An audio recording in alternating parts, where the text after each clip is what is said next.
لا إله إلا الله رب السماوات ورب الأرض رب العرش العظيم. اللهم يا حي يا قيوم يا ذا الجلال والإكرام يا بديع السماوات والأرض يا من تسمع كلامنا وترى مكاننا وتعلم سرنا وجهرنا، يا إلهنا ويا مولانا ويا سيدنا،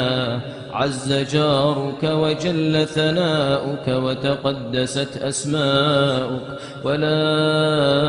إله غيرك، يا مجيب الدعوات يا قاضي الحاجات يا مغيث اللهفات. اللهم إنا نسألك بأسمائك الحسنى وصفاتك العلى، اللهم إنا نسألك باسمك الأعظم